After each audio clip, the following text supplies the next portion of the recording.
Hey, it's professional wrestler Colt Boom Boom Cabana, and you are watching WrestleTalk. Congratulations, you got here. Now, subscribe and support. Thanks. Support WrestleTalk! Why WWE is in a ratings crisis. I'm Ollie Davis. This is Luke Owen. Welcome to the Saturday edition of the WrestleRamble, which today is sponsored by WrestleCrate.co.uk. Head over to there and use the discount code WTTV to get a little autograph bundle in your first box. It's like a mystery box of wrestling goodness that comes every month, and we will be unboxing this bad boy later on in the show. That's what people do on the YouTubes. Unbox stuff. Take stuff out of other stuff. Stay right there. I just thought of an idea. What? Start talking about the ratings. Oh, but you did the news on this yesterday. Okay, right. Well, I'll try and do the best I can then. So, it was it was revealed earlier this week that the ratings for both Raw and SmackDown weren't great. And they haven't been pretty much all year. In fact, the Raw and SmackDown after WrestleMania had the lowest ratings those shows have ever had. Yeah, under 3 million. Yeah, and usually those are like the highest rated shows of the year. Superstar Shake-Up, I think, saw a little bit of a bump, but then they... No. Superstar Shake-Up was also down. I mean, up from the previous week, so up from the Raw and SmackDown after Mania. Were they down as well? Oh, they were down as well. So, sorry for leaving you high and dry there. Sorry, because I've got all the numbers to I hand. panicked. I'll do the thing when we do the unboxing. So back in the day, because I think it's hard to lose track of what numbers mean what, because you hear a 3.0 rating or 3 million viewers. What does that mean? Well, the 3.0s and those ratings numbers, those are the share of the audience. So effectively, 3% of everyone watching TV would watch the Monday Night Wars. That they were doing like 3 ratings. It went up to that famous Mick Foley segment with The Rock's "This Is Your Life" got 9. They had they were getting like 8 rating. million viewers and things like that, Yeah. and between 7 million viewers and things like that. So when you hear, they did a 3.0 rating, that doesn't mean 3 million. That just means a percentage share of what's going on. But really, everyone stopped using the rating criteria now. They just say, this many people were watching. Mm-hmm. Because really, 3 million people is actually closer to 1.8 on a rating scale. Yeah. Because more than 100,000 people watch TV. Maths. So now there used to be a mentality a couple of years ago where anything below 3 million was a disaster for WWE Raw. In our lifetime of doing this show, going under 3 million would have been seen as a disaster. Yeah, not last year, but 2017, late 2017. They're all panicking, God, if it goes under 3 million. And then it did for the, that would have been 2016, wouldn't it, with the Trump and Clinton stuff. But that went head-to-head with a debate. That was a huge ratings draw. It was an outlier. But that was the lowest rated episode ever of WWE. But now, that's the norm. Yeah. 3 years later, because for whatever reason, I'm sure there's many, WWE, or people just aren't watching WWE in the numbers that they were. How many, you might ask? Well, since 2015, 1.25 million, so 1.25 million people just don't watch WWE anymore. Yeah. And it's so weird as well because what they've done is they've driven off the casual audience. And that's hardcore audience because the subscriber number to the network hasn't really changed much in the last year or so. I think the quarterly report came out this morning and it was 1.6 million subscriibers, which is what it usually is. I think it was leveled off there for about 2 years. I was going to say, it was that 2 years ago. So they've maintained that hardcore audience fan base that they just will seemingly never lose. In the same way that Impact never lost that million viewers that they had when they were on Spike. No matter how bad the products got, they always had 1 million people tuning. It's like 1 million people just tuned in every single week because that's what they did on a Thursday night. Got to go onto Spike. Don't care what's on. I'm programmed to do this. And WWE have driven off the casual audience that were just sticking around to watch these shows because it's a Monday night, got to watch the wrestling. And yeah, you got to ask the question of what is it that they've done to drive those people away. And they addressed this on the December episode of Raw. The McMahons all came out and they said, hey, this is, ratings are bad. We apologize. We have been putting on a bad product. But it's a new era and things are going to change. It's Baron Corbin's fault. It's all Baron Corbin's fault and Paige's fault. She booked matches for the Royal Rumble when she wasn't supposed to. Ooh, and then they just booked the same match anyway when it was their idea. Things have changed, and it does feel like they have changed. They have gone more with sort of audience expectation. They went with the Kofi Kingston thing. They have gone with the Becky Lynch thing. So they are going with what the audience is after, but it's not translating into viewers. It's a really, really weird scenario. Well, it's too late in the day. Like the Dave Meltzer brought up a similar parallel on when in WCW's dying days. The last 6 months of Nitro wasn't bad. Like, it was actually a bit better than good. Impact has actually had some of its better years in the last 1 or 2 years. But it's too late in the day. The horse has bolted. The ship has sailed. It's 2 years of ineffective booking and just start-stop pushes, stuff not making sense, people being told, don't care about this. And just as we saw with Nitro, 3 hours of one show is too much a week. And interest in wrestling was declining, of course, from the Attitude Era days. So many people just stopped watching when you got that double hitter of Stone Cold turning heel and WCW being bought out. Yeah, and The Rock was leaving as well. The Rock was leaving. So those were 2001, 2002. Like, really, that was the end for millions of Myself people included. watching. Yeah. Me as well. And then some people come back, but that's rare. And then the audience slowly trailed off in the noughties, but you're still getting around 5 to 5.5 million viewers on Raw a week. Yeah. By the time you start the 2010, for instance. But then, since Raw went 3 hours in 2013, God, it's been 5 years now, over 5 years. And people thought it wasn't going to last. Yeah. You're now at a point where Raw is routinely doing below 2.5 million viewers.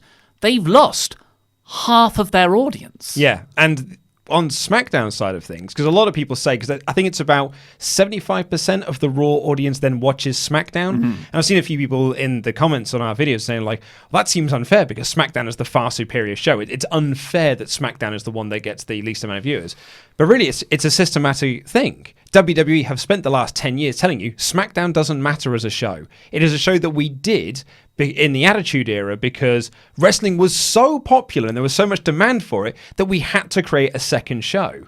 And that second show just sort of stuck around, even when the interest was dipping, to the point where they're like, well, we've only got so much creative juices, let's just focus on Raw, and SmackDown is just a Raw recap show. So people are almost like, they are just trained to think SmackDown is the B show and I don't need to watch it. It'll be interesting to see what happens when it moves to Fox. Yes. Now Roman Reigns is on the show as well.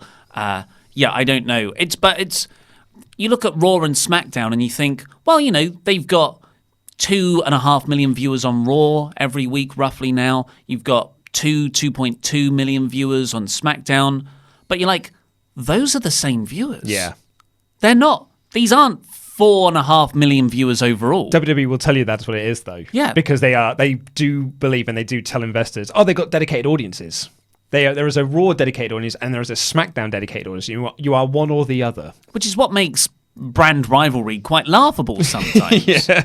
Because it's the same people, it's the same fans watching the same shows. Yeah. Even if you are a die-hard Marvel fan and you don't like anything anything other than Marvel, you'll still go watch the latest Batman movie because although you are a die-hard Marvel guy, you also like comic book movies and you want to go and see the next comic book movie, particularly if you want to go and say, I thought it was rubbish. Yeah. But so the Raw After Mania was the lowest rated episode after Mania in the show's history.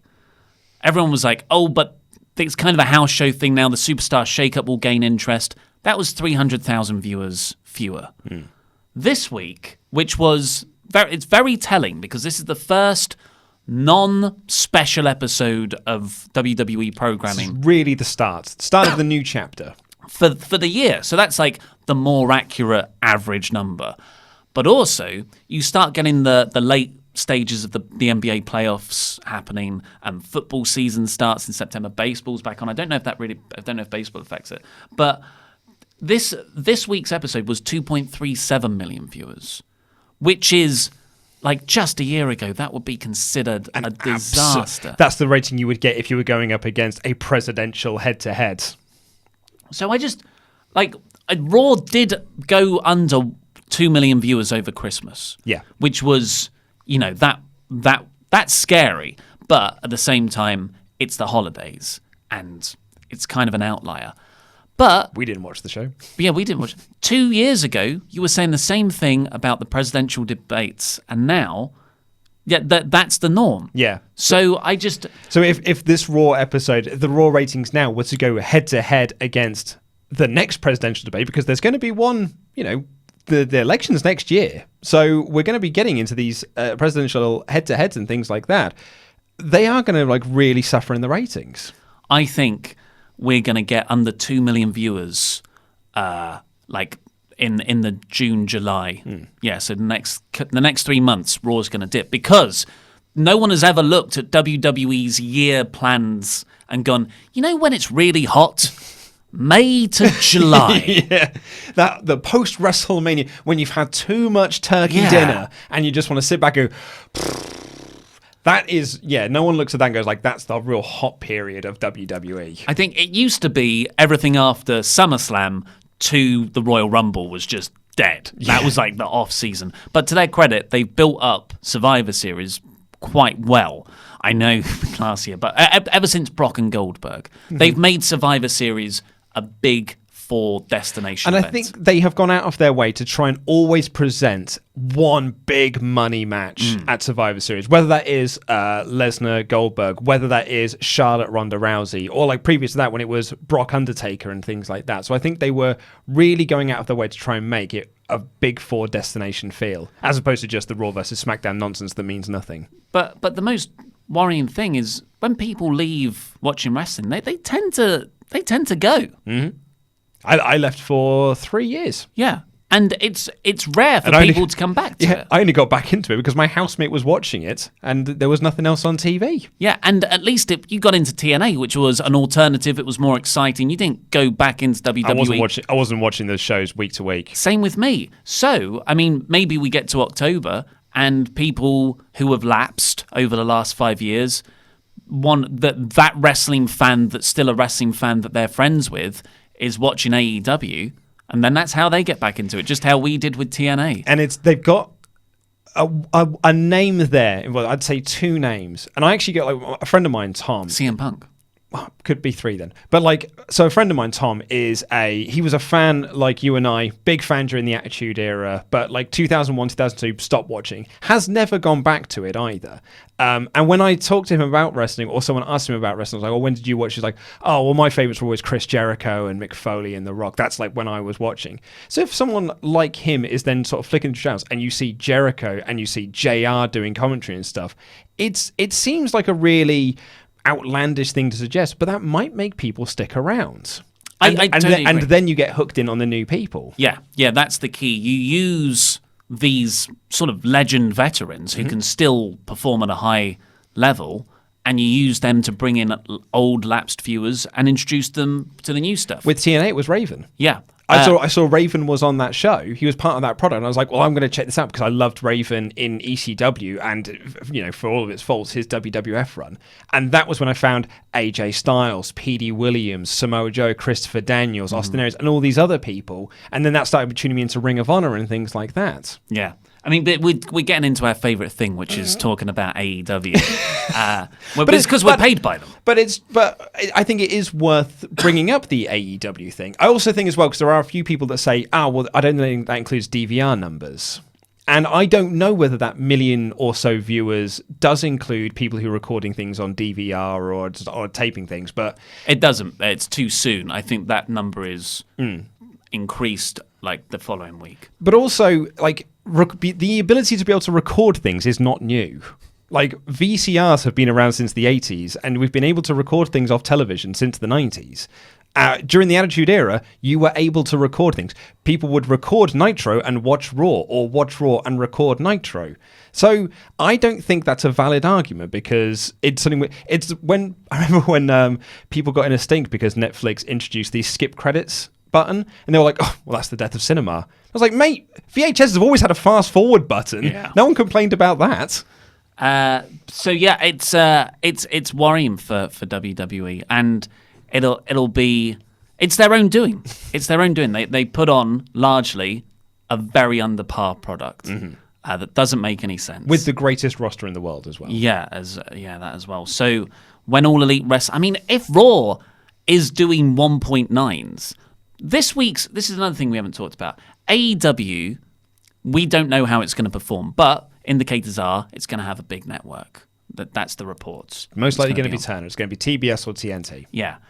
So what can we look at to see if these indie guys are ratings draws? Because that's what people tell you. They're just a T-shirt company. Yeah. They're not ratings draws. What arenas have they sold out? So All In, obviously, did very well. That wasn't an official AEW event. The first official one is Double or Nothing. But those... It's already sold out. Yeah, it was sold out. But that's 10,000 people at All In, just over.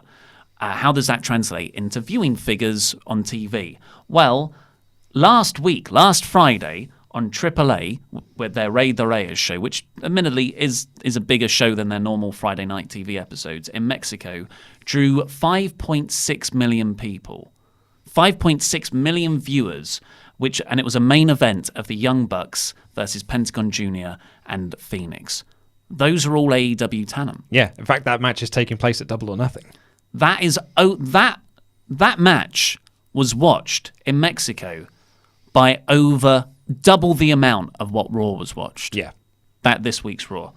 So I think it's very interesting, and WWE have created a problem for themselves where they are easier to beat. Mm-hmm. It's not like AEW is going up against the might of WWE viewership. It's actually AEW getting more than 1.9 million viewers is actually very feasible. Yeah, and it's very close to what WWE are currently doing at the moment. So, and then all you've got to do is if you start, because there was that report that came out. I can't remember who it's from now. It's escaped me. Although Meltzer denied it, but I think there was a couple of people who said it was a case, but there's a couple who saying it's not. That AEW are actually paying to get onto Turner. Turner aren't paying them the same way that Fox has bought WWE's time. AEW are paying for time. However, my argument would be that's not the worst thing in the world. If you've got the money to support that, and the Khans do, you get yourselves onto a massive network like that. All of a sudden, you can then prove to yourself, to Turner, hey, we can bring in this. When we renegotiate for our contract, then we'll talk about who's paying who. So I actually think if AEW are paying for time to get onto, that's a smart business move. Yeah, I don't think they are, but if they are, Vince McMahon did the exact same thing in the early 80s when he walked into numerous territory TV stations with the infamous briefcase of money and said, your wrestling show from your local territory that you're airing, yeah, I'll pay, which you're paying money to get their programming, I'll give you this money to air WWE instead. And that's how they took the territories out of business. Yeah, it was the death of the territories. Well... Yeah, so... let us know what you think in the comments. But for now, let's get on with some crap gimmicks. If you're wondering to yourself, what the heck is a crap gimmick? Well, that's a segment we do here each and every Saturday, more or less, on the WrestleRamble, where you, the SWAF Nation, send to us your crap gimmick submissions, and then we, the general managers, owners, nay, promoters of Crap Gimmick Wrestling, decide if we want to sign them or not. If you want to send in your submission, it is luke@wrestletalk.com. That's luke@wrestletalk.com. Disclaimer, huge backlog of them. We're now picking them at random, but if you sent yours back in August 2018, then you are are sort of first in line, but then they are just being picked at random after that. Kamal Reed sent in a parody of Dave Meltzer, but we've had a few of those before, so I wasn't skipping yours over purposefully. Lil Ziggy, on the other hand, sent in August 2018. Little Ziggy. Bartram Ruff is considered the little dog. He stands in at 7'1", 455 pounds, and has a very high-pitched voice. When he was younger, he was trained to become a wrestler, but was hit with a botched crotch and changed his voice forever. When he comes to the ring, his music is really some loud death metal music, and he has chains around his neck. Everyone he comes up against is terrified until he speaks. His move can be the Rough Ride, which is a bit like the Last Ride, and the Dog Pound, which is the Rings of Saturn, and the Dog's Bite, where he just bites someone. Right, yeah. So it's Roman Reigns, effectively, a bigger version of Roman Reigns, but he's got a high-pitched voice. Yeah, something like what it boils down to. Like a Braun Strowman walking up and being like, Yeah. I'm going to get Brock Lesnar, essentially. I don't like you, Kurt Angle. Give him a mouthpiece. I do like the idea of it. That makes me laugh. It is funny to see a very large man have a very high-pitched voice. Yeah. I think that's undeniable. It's like farts in a bathtub. Always funny. Well, not in my case. No, why not? They're lethal. Oh, yeah? Yeah, it gets stinky up in Ollie Davis's baths. But I pop them. Oh, yeah. Oof. It's like Hiroshima. Yeah. Going up. I like them. I like the smell. Yeah. No one else does. Matthew Muldoon suggests on September 24th, first time writing to you, but I'm a proud member of the SWAF Nation and a pledge hammer. I was recently in the western US and passed through a settlement that was famous for the gold rush. This got me thinking about a potential gold mine for the ever-expanding CGW roster.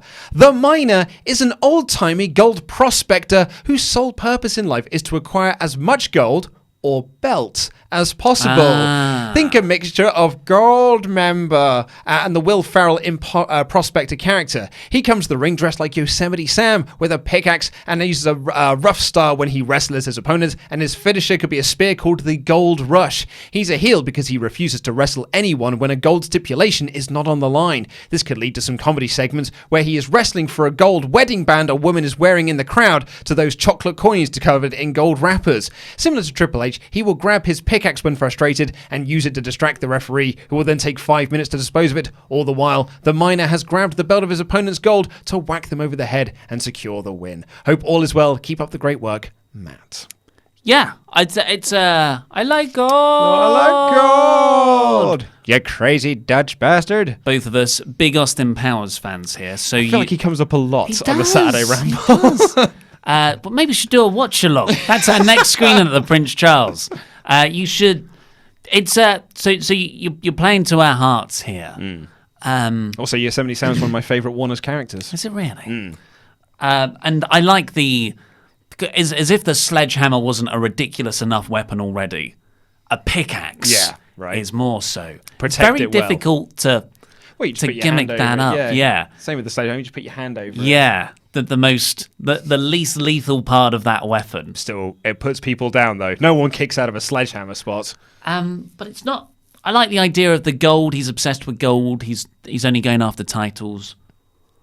But yeah, I feel like there's more in this gimmick that hasn't been used. It hasn't been mined. Yeah. Like he needs to be sifting stuff and yeah. Yeah.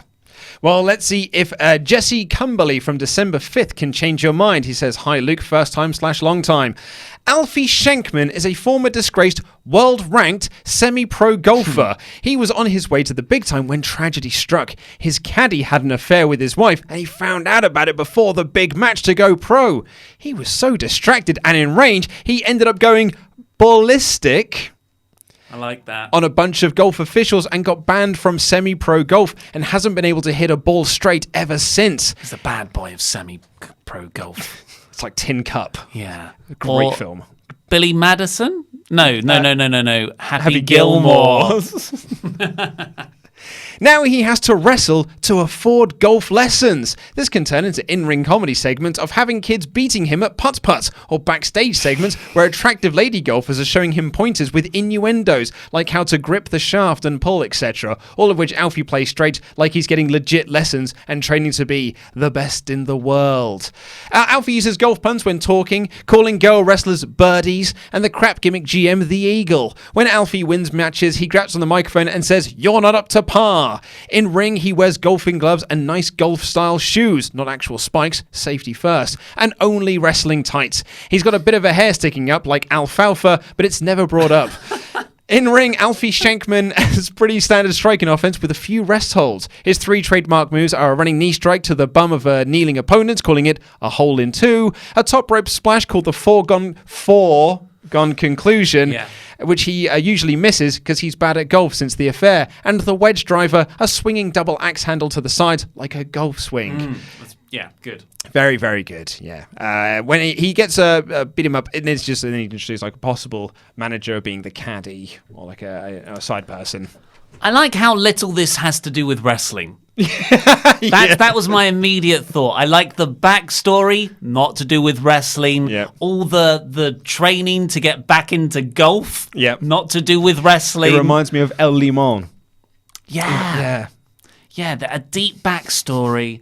I thought the wedge driver's good, but I thought that if you set up the 4 like a running punt like Orton used to have, because it wasn't that Happy Gilmore's way of Yes. it just run up and like that gets over his angry golfer character, and through this anger he's actually been able to unlock this whole new talent for combat sports. My only thing that's holding me back is Alfie Shankman. Well, shank is that if you hit the ball and it doesn't go straight, that's a shank. Alfie. I just feel like of all the puns you could have in golf, of which you've done many very good ones here, I don't think that's the one to name the guy after. Yeah. But I like how... Maybe there is a golf term that we're missing out on in terms of it being Alfie. I mean, I used to work for a golf company, but it's not something that springs to mind. Well, I watched several hours of the Masters right, didn't the you? other week. Yeah. So, I've never heard Shank. Yeah. Well, Shank, when I hear Shank, I think stabbing a prisoner with a crudely... a shiv. Yeah. Or a shank. It's also called a shank. That's right, yeah. Orange is the new black. Yeah, well, I mean, do you want to sign any 3 of those? Or any of those 3, rather? I think Alfie Shankman to a developmental deal. I'm with you on that one. And if you want to send a question into the mailbag, all you've got to do is become one of our awesome pledge hammers on Patreon and leave your comment in the community tab. I'm very sorry that we've missed this for the last 2 weeks, so we've got a bit of a backlog of these, but we're going to try and get through all of these, but some of them may only be short answers. Though I think a few of them require only short answers. But this one comes in from Mark first. It says, I've noticed over the couple of years of watching you two that you have a tendency to be negative and down on all reality shows, in particular Total Divas. I've watched every episode and Total Bellas and Miz's show and really like Table for 3 and Ride Along. Don't you think that these are great ways of letting the fans see the wrestlers, people that are important to us, in real life and out of kayfabe, and what their lives are really like, not just away from the ring, but also very often from their characters? That's an interesting one. I would really big fan of the show and are now pledge hammer. You really brightened up my wrestling watching experience, and the Christmas Day show really kept me company when I was on my own, miles away from my family. Oh, happy Christmas. I'm glad you enjoyed it. I would take Table for 3 out of that list because I've said loads of times that I really enjoy that show. And I wouldn't say that's reality TV either. I would not. That's more of a filmed, heavily edited podcast. Yes. Videocast, I guess. But the other ones are Ride Along, also different. I'd agree. Because that's filming. There's not much structure. What we're talking about here is not reality shows, structured reality shows. Yeah. Which are like Total Bellas, Total Divas, Ms. and Mrs. Sure, it looks like it's stuff that could happen in a weird artificial controlled environment, but it's not. It's like all of those things that you're seeing that are real are storylines laid out by producers and writers, and it's not completely scripted, but it is 80% scripted. Yeah, it is structured reality. I remember once, like, I hadn't seen The Only Way Is Us. You know when there was that big boom, like about sort of 10 years ago? Yeah.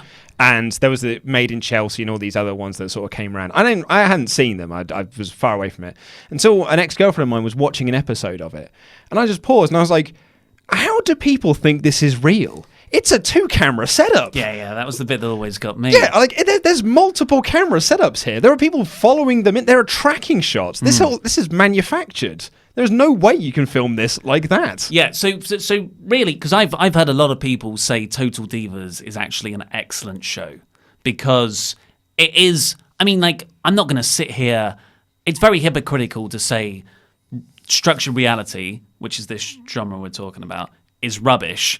But then we sit back and go, hey, but wrestling's amazing. Yeah. Because it's so... If you don't like wrestling, you're going to look at a wrestling show and go, that's really hokey, and say all the same criticism. So it's not... My personal taste is... I'm not into that kind of show. But to your point, yeah, this isn't what people are really like. This is a very controlled... I guess Daniel Bryan's real-life character comes through on Total Bellas. Well, you've only but got... largely, it's very controlled. Rusev and Lana are not going to be on the next season of Total Divas because the producers sent out a survey that said that people don't like their segments. They didn't think they're funny enough, and they weren't scripted enough. So they're now off the show. It is structured reality, and I don't think it is a true reflection of what they're really like in real life. I genuinely love reality TV. This is going to show my base instincts here. I love Geordie Shore. I love Jersey Shore when that used to be on. I went to the Celebrity Big Brother live final. That's right, you did. I was in the crowd when I saw Dennis Rodman and Pete Burns and Michael Barrymore. I love all that stuff, but that's people being filmed. There's an element of manipulation to it, but at least I can say, well, that was one camera set up and people are doing stuff in front of it. Just like you said, it was The Hills. The Hills was the first one I ever saw, where I'm like, well, but this doesn't make sense because you've got at least 4 cameras following them around, but not in like a reactive cinema verite way, film studies, in a we have set up in the same way Steven Spielberg would do. Yeah, we've got like a lockdown, we've got boom operators, we've got set designers. She has got a vanity light. Yeah. And then you say, okay, you walk in, sit down at that table, everyone else is in here as extras, and talk to each other. Yeah, it's a bit like on Come Dine With Me, when the people, I've just got to nip to the butcher's, and the shot that you get from the butcher's is inside the butcher's, and then walking in and be like, hi Dave, how are you? I'm good, thanks. What would you like today? Yeah. Razman's Reality Speaking of reality, got in touch. He also suggested we called him Razman's Reality in his $25 and above shout out because that's his name. And usually if someone has already got a nickname, I just keep the nickname that they've already got. But he suggested we called him Raz the Man's Reality, nice. Which actually ties into his question, which he's been very keen for us to ask because he's been after this. We've missed out this quite a few times because of where we've been missing all of the questions. Would you guys agree with me that Becky has successfully transcended the business?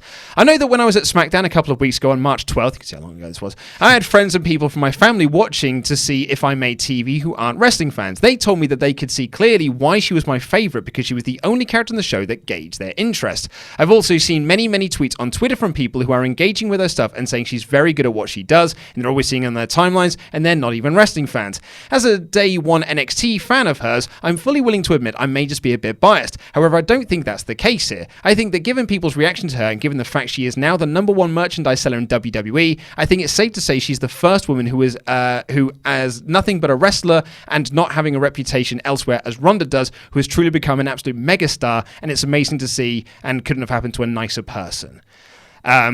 Essentially, do you think that Becky has transcended the business? I would say no, because to transcend the business means that you are a big star elsewhere in the world. Steve Austin transcended the business because there were TV studios who were going up to him and saying, we want to put you in this TV show that we're doing. And we want to, in fact, they were going to make a spin-off show for him and everything because he was so popular. He was on the front of magazine covers that weren't anything to do with wrestling. Him and Hogan and The Rock transcended the business. Becky is a megastar within the wrestling world, but I don't think she has transcended that world. I agree. Hopefully she does transcend. Yeah. We're actually very like the Becky push is not that old in the grand scheme of things. It's 6 8 months. Yeah, 6 to 8 months. Yeah. 6 to 8 months. So if you've been getting, it takes at least a year for the mainstream to catch on to something like this, unless it's crazy hot. Unfortunately, I think WWE botched the storyline going into WrestleMania. So Ronda Rousey has definitely transcended wrestling, Absolutely, but yeah. The rub that gives Becky remains to be seen. Yeah, I think Ronda is on another level of celebrity than Becky Lynch is. But not to say that Becky can't be, but it's just at this present moment in time. Yeah. Chyna was also someone who transcended the business. She was asked to be on TV shows and cameo in sitcoms and things like that because she was such a recognizable star, not just from WWE, but also from the stuff she did with Playboy and things like that. 'Cause that was a big deal at the time. Yeah, of all the people recently, I think Nikki Bella and Paige probably. Yeah, Paige actually, yeah, absolutely. Because she yeah. had a movie. It did, yeah. Craig Roberts asked, was wondering your opinion on the following idea. When the NFL do the halftime show for a musical act or whoever has been booked, basically what he's doing is he's asking, should artists bid to be a headline act at WrestleMania, sort of like the NFL halftime show? I don't think it's I don't think that business model would work. I think WWE should go out and pay really big names to be associated with their product. Super Bowl is such a big worldwide thing. It's one of the most watched events in the world. WrestleMania's reach compared to that is it's less than 1 million people. It's minuscule. Yeah. So, but the Super Bowl's watched by 40, 50 million people worldwide, probably more actually. So yeah, I don't think if you're paying WWE to play at WrestleMania, you're not going to be the level of act that they want. They paid Joan Jett for this year's WrestleMania. Joan Jett was not being like, do you know what I really want to do? I really want to play WrestleMania. Yeah, I think it's a very, very different kettle of fish. Craig Roberts also asked, do you think the chant "You Deserve It" gets used far too often on a whim by fans in the arena, or is that just me? Oh, yeah, definitely. Yeah. You come back after 4 years and you get a "You Deserve It" chant. Yeah, or you still got it. Darth Almo asked, with Luke Harper requesting his release from WWE, which wrestler do you think will next be released? Next released? Or next to ask for their release? Next to ask for their release. Not Dolph Ziggler. No. I guarantee it. Chad Gable? Yeah, I could see certainly a Chad Gable. I forgot to mention as well on the topic of the ratings. You see Vince McMahon's quote of why the ratings are down. Stars were injured. All of our wrestlers were injured. And when wrestlers are injured, you can't do storylines. And that's why people stopped watching. Poor guy. But yeah, I don't know. I mean, probably Sasha Banks apparently has already asked. A member of Sanity.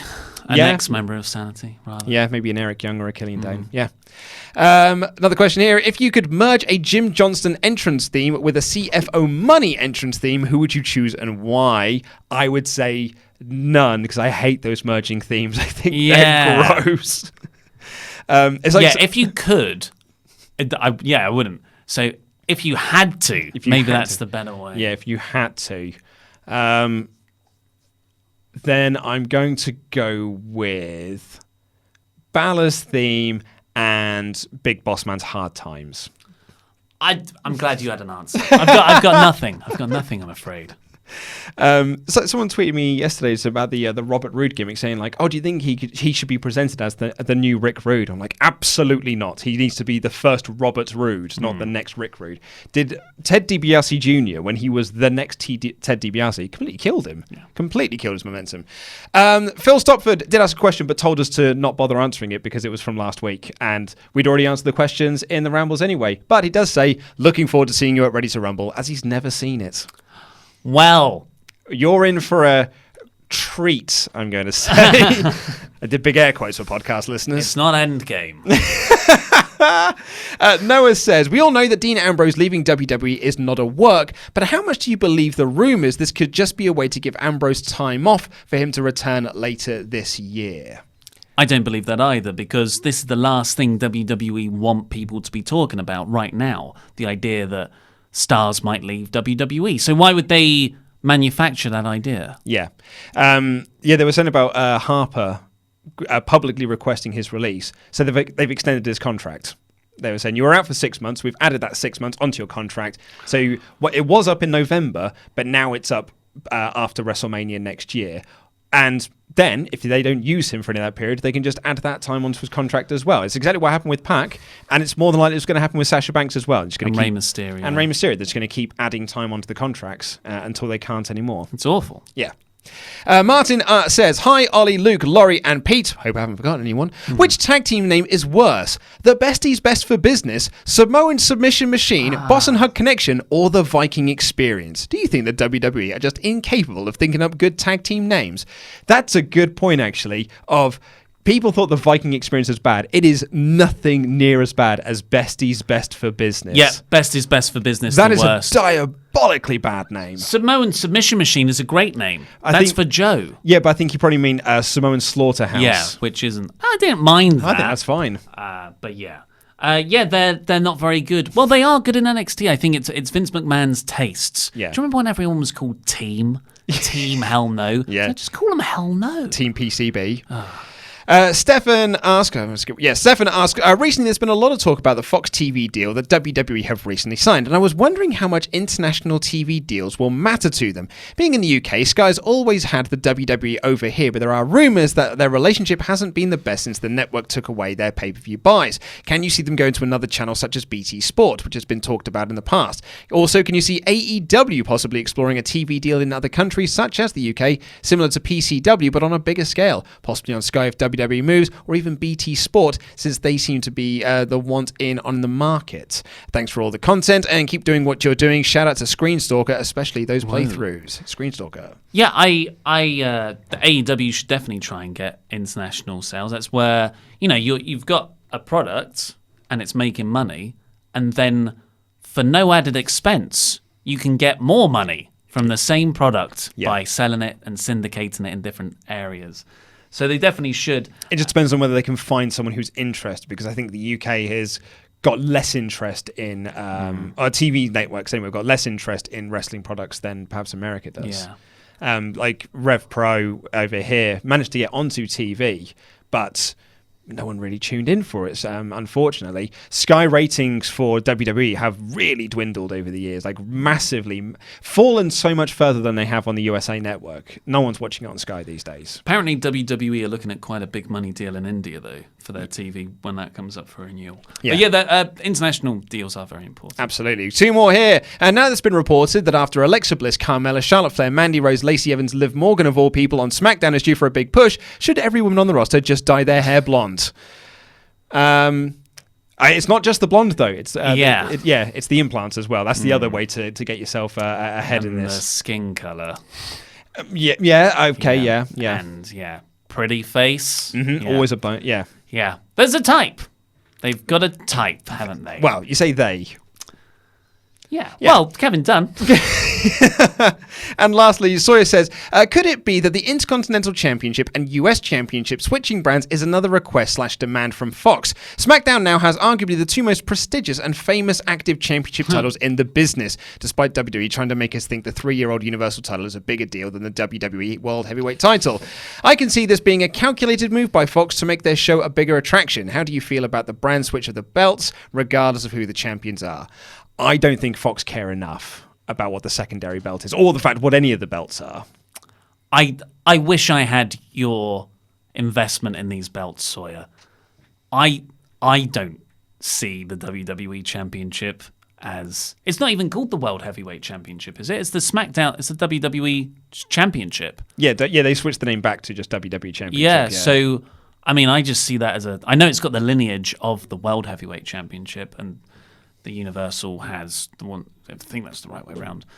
But, I definitely see the Universal title as more important. I'll tell you what's funny as well, is that while I was reading that, I was like, yeah, they have just put the US Championship onto SmackDown. I wonder if he's got a point here, forgetting that it's on Raw and they've got the Intercontinental Championship. And actually, the US Championship has got a much longer lineage than the Intercontinental one has, which was not won by Pat Patterson in wherever it was.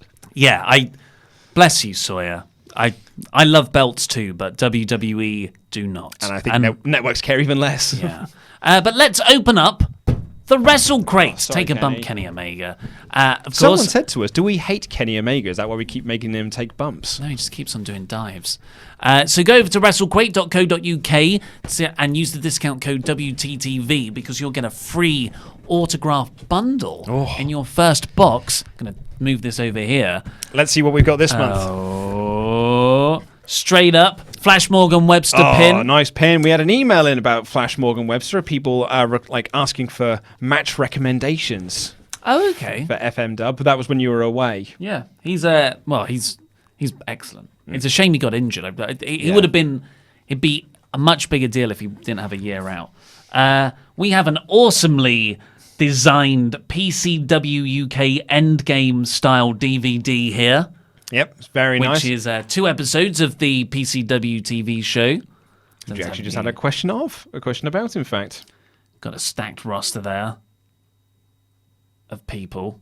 Jordan Grace, there she is. Then we have. So it's a little. Is this another little miniature? Oh, no, and you can see who it is as well. Is it Jimmy? Is it Jimmy and his progress? Yeah, it's your favourite. It's your best mate. Ah, the Havoc. The. Die Havoc, die. This is. That's your Jimmy. That's my Jimmy. That's my heel Jimmy. Surgical mask, white suit and t-shirt, holding an axe, which wasn't silly. It was just terrifying. Awesome. I might have that on my desk. I think that you might should. not make the WrestleRamble set. I love that so much. Jimmy Havoc, who will should be coming down to our Prince Charles screening. Is he really? Yeah, because he's got his last Progress show the day before. It's his last before he goes officially to AEW, and so it's his last ever Progress appearance. How does that connect it to? Because Coming he was to watch tweeting Ready about to it, Rumble. and the Prince Charles said, "Hey, we're screening Ready to Rumble the following day. If you want to stick around." He was like, "That sounds amazing. I'm in." Of course he is, because Jimmy's great. All in, one might say. Yeah. T-shirt Maybe here. I'll see what his top 5 favorite romantic comedies are. Good video you did back in the day, mate. This is who Looks is like this? Jay White. Oh, is it Jay White? Yeah, I could A Jay White t-shirt Switchblade. with a Terminator sort of face on. Wrestlers bloody love doing Terminator stuff, don't they? Dude, He is cool. there's a good one. It's going to be in the new Mortal Kombat game. ICW sticker. Stick that somewhere. We have 1 month free on powerslam.tv. That's got loads of independent promotions like CZW, Pro Wrestling Eve. Mm-hmm. We've got a... Oh, weighty book. The Undertaker, a book by Matt Tennant. Forward by Wrestling Days. Undertaker, a trip down Death Valley. It's With like some a very whole fun bits history of The Undertaker. Oh, would you look at that? A fascinating little book that would be. That is small type font as well, so that is in depth. Yeah, that is 354 pages of I would. size 7. I was about to say. I was going to guess size 7. Yeah, I think that is 0.7 font. New book's not going to have a look. Yeah, you can have a smell too. Thank you very much. It's got American Badass. And taker on there as well. that's cool. Mil Muertes signed Oh, photo there. Oh, awesome. Oh, from WrestleGate, who are really good promotion. They're really good. They've just started up. Cool. Well, that's the WrestleCrate box. That was a good haul. good haul. I'm Mil interested in this Muertes, book. the book, which is weighty. Yeah, it is weighty. And my Jimmy. My Jimmy. Thank you ever so much for joining us today. Please click the videos that have just appeared on the desk to catch up with the latest WrestleTalk things, and head over to the link below to WrestleCrate.co.uk and use the discount code WTTV to sign up over there and get your own monthly box of goodies. I've been Ollie Davis, this has been Luke Owen, and that was Rambling.